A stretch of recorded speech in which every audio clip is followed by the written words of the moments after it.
Into this edition of the Vinyl Voyage. I am your host, Keegan, and today is a melancholy and semi-sad day because we lost one of the country music legends that probably belongs on your Mount Rushmore of singer-songwriters in the 20th century, and she was absolutely one of the greatest country music singers of all time, and that's Miss Loretta Lynn. She'd passed away at age 90 yesterday, October 4th, 2022. She's gone on to inspire a new generation of every country singer after her. I mean, there's not a person that wasn't touched by her music growing up here in the South. And you heard Coal Miner's Daughter all over the airwaves, or you saw the movie. And you'd have to go a pretty long way to find somebody that hadn't even at least heard of Loretta Lynn. So we're going to kind of memorialize her a little bit in this episode, and we'll set sail from there.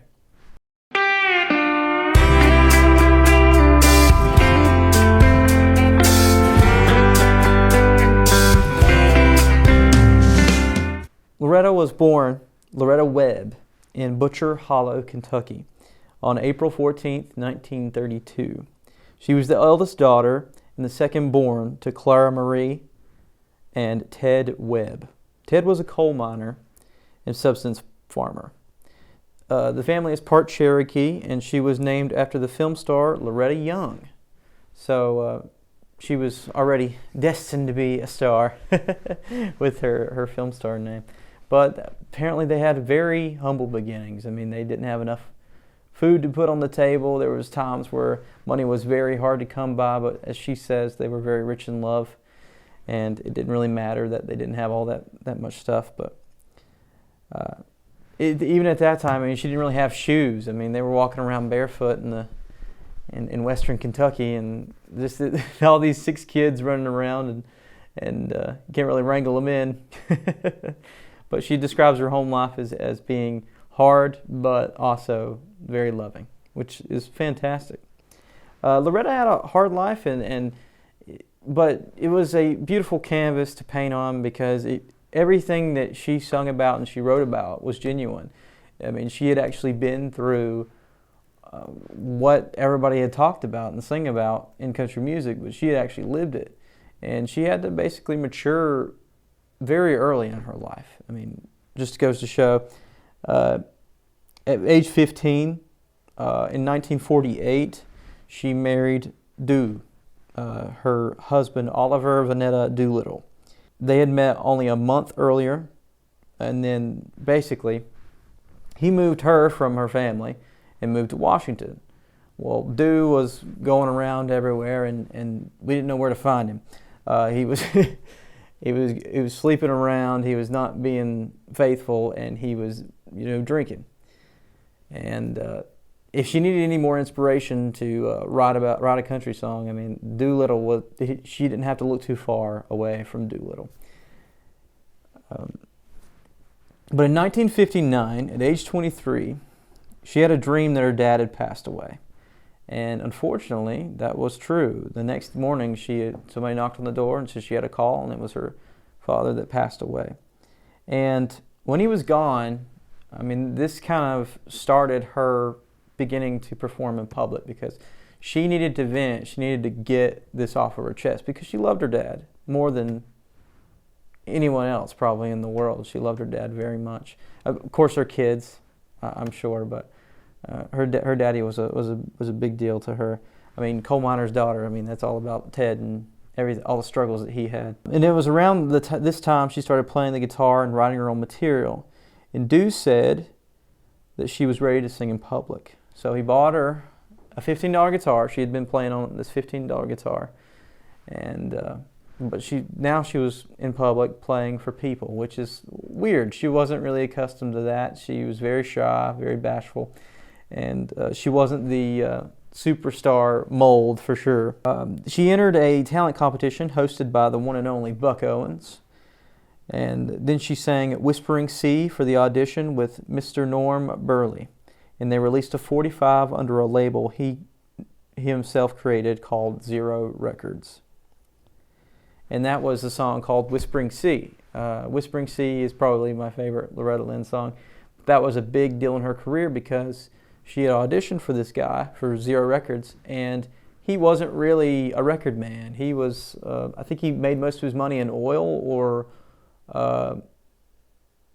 wood. I can't remember which one, but he wasn't a record man, but he wanted to give her the money because he believed so strongly in the lyrics that she sang, and he had just lost his wife, so the Whispering Sea lyrics really spoke to him.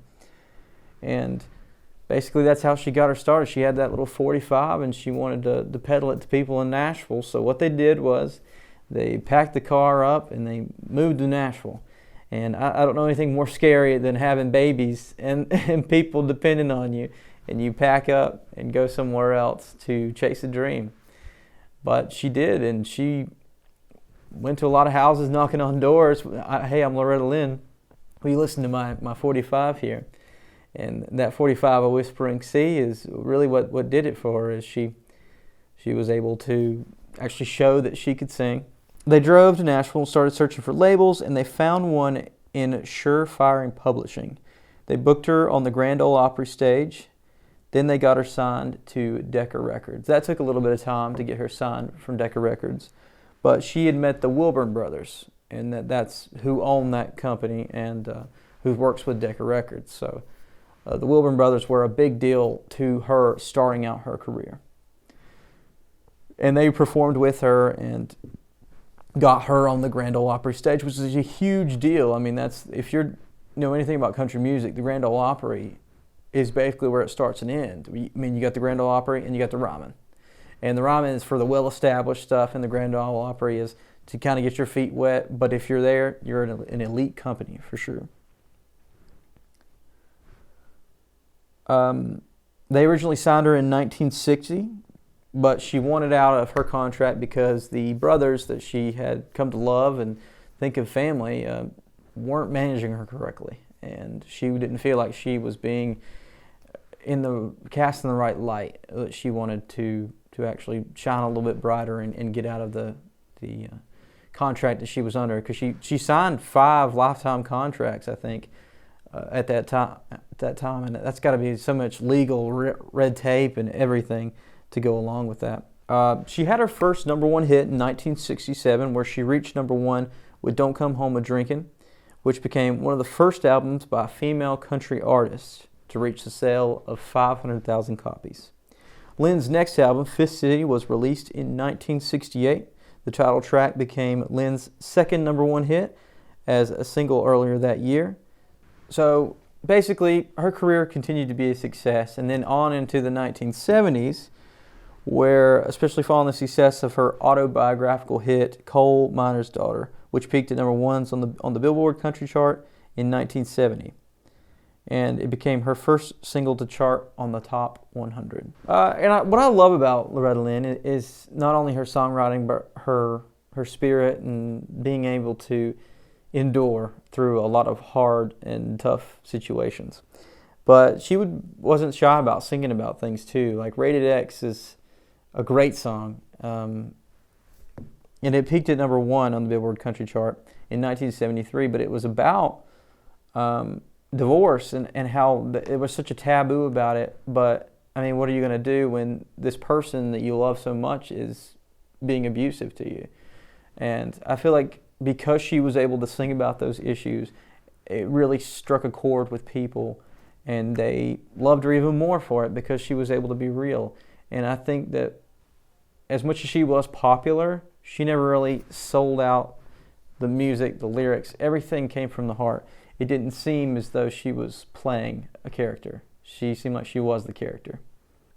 Now, in 1971, she's doing pretty well for herself. She's making records. But what happened was she met Conway Twitty, and they began a professional partnership. And as a duo, Lynn and Twitty had 5 consecutive #1 hits between 1971 and 1975, including After the Fire Is Gone, Lead Me On, Louisiana Woman, Mississippi Man,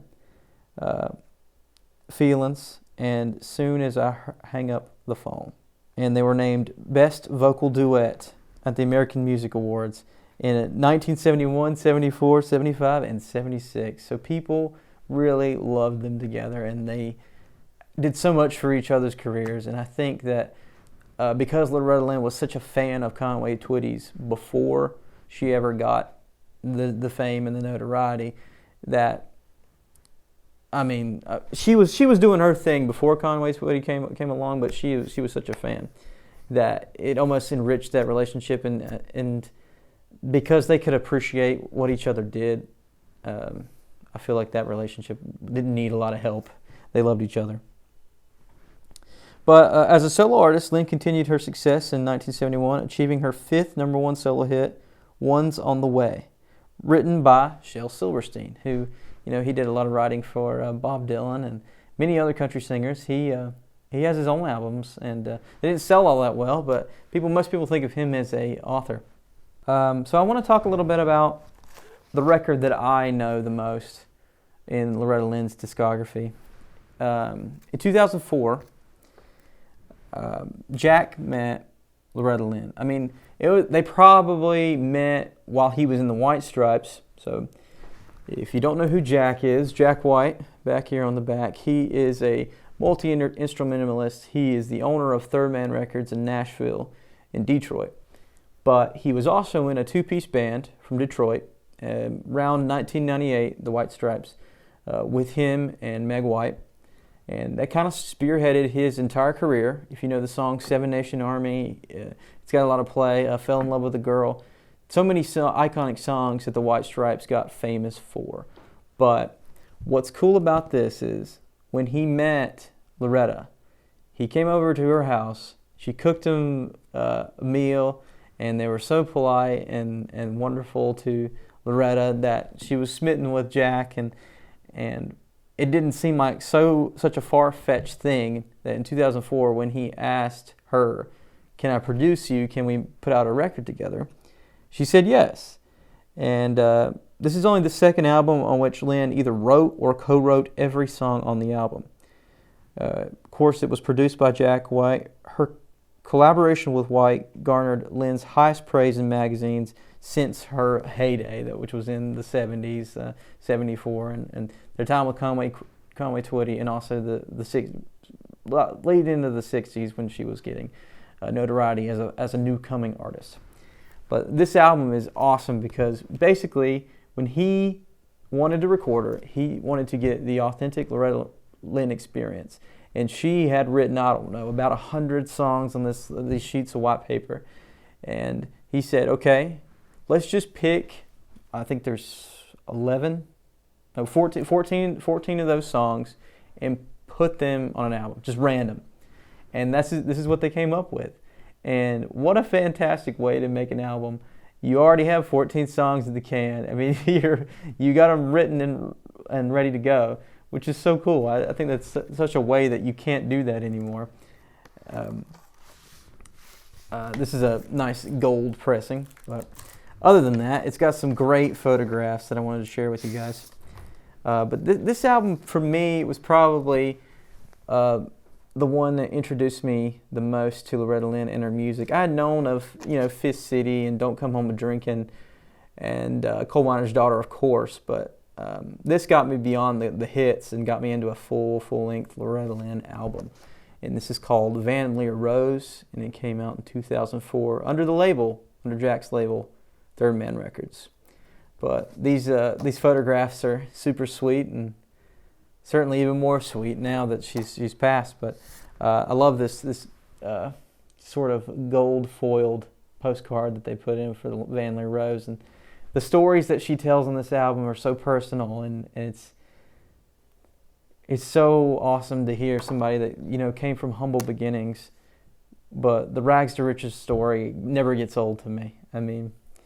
As much as you think, okay, well, we've heard it 1,000 times that people, everybody has to grow up poor at some point, right? But that's really not the case. A lot of people are kind of just really benefit from the experiences that they've had in life, and that wasn't the case for Loretta. She had to work for everything she got.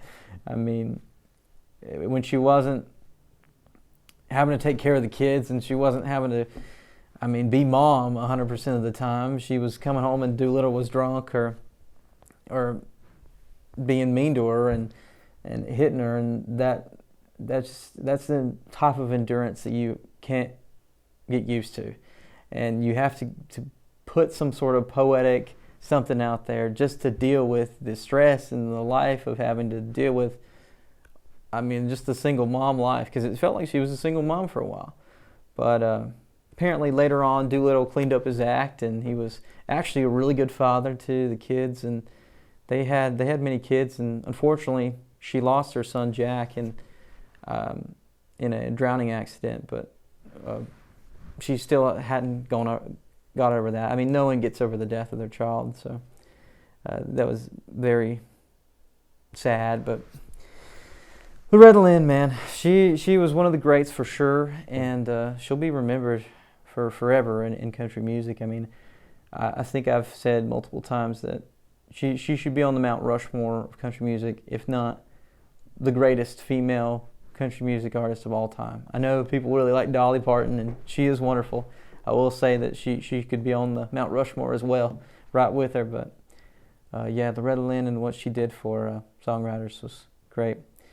Speaking a little bit about her and Jack's relationship, he just posted a little 2-minute video on his Instagram account about that, and I might just play that out when we get done with our talk here. But it's just a sweet tribute to an amazing woman and an even better singer, songwriter. I mean, because usually the nicest people aren't the most talented people, but she was a rare combination of both, and I feel like that's showcased for sure on this album and on Bandler Rose, and yeah, she will be missed for sure.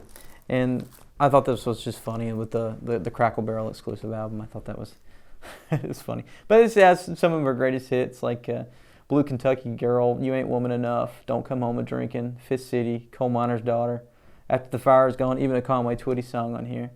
Rated X is on here. The Pill was a big song, talking about drug use and the abuse that unfortunately people have with pills and other things. But yeah, Loretta Lynn, absolutely gorgeous woman, but also just an authentic person, great songwriter, great musician. I mean, she was the whole package, and there's not many like her in modern music, especially not in modern music, but also in the pantheon of music history. Loretta Lynn is one of the greats for sure. If you're curious about my Mount Rushmore of country music artists, I would have to say it's Johnny Cash, it's Hank Williams, it's Loretta Lynn. And then on the very end, you got to have my guy Merle Haggard on there. So that's my Mount Rushmore of country music, just for the fun of it. But Loretta Lynn, you will be very missed, and rest in peace to the coal miner's daughter. And thank you for watching this edition of the Vinyl Voyage. I am your host, Keegan Matheson, and we will see you next time. What a sad day today is. We lost one of the greats, Loretta Lynn. I said when I was first asked about her what I thought, and I said years ago that I thought she was the greatest female singer-songwriter of the 20th century. I still believe that. You know, Loretta used to say, to make it in the business, you had to either be great, different, or first. And she thought that she was just different, and that's how she made it. But I think she was all three of those things. And there's plenty of evidence to back that up, too. She was such an incredible presence and such a brilliant genius in ways that I think only people who got to work with her might know about. What she did for feminism, women's rights in a time period and in a genre of music that was the hardest to do it in is just outstanding, and will live on for a long time. And she broke down a lot of barriers for people that came after her. I learned so much from her working together on this album, Vinyl Voyage, together, and there was times where I had to just sort of take a pause and step outside because she was just so brilliant. I couldn't believe what I was witnessing and hearing. I almost felt like she didn't even realize it, you know. But she was just a genius and just brilliant at what she did. And we're lucky to have her. And people can learn from her example, the rags to riches part of it, and the beautiful natural voice part of it. She was like a mother figure to me, and also a very good friend at times, and told me some amazing things that I'll never tell anybody. Rest in peace, Loretta. God bless you.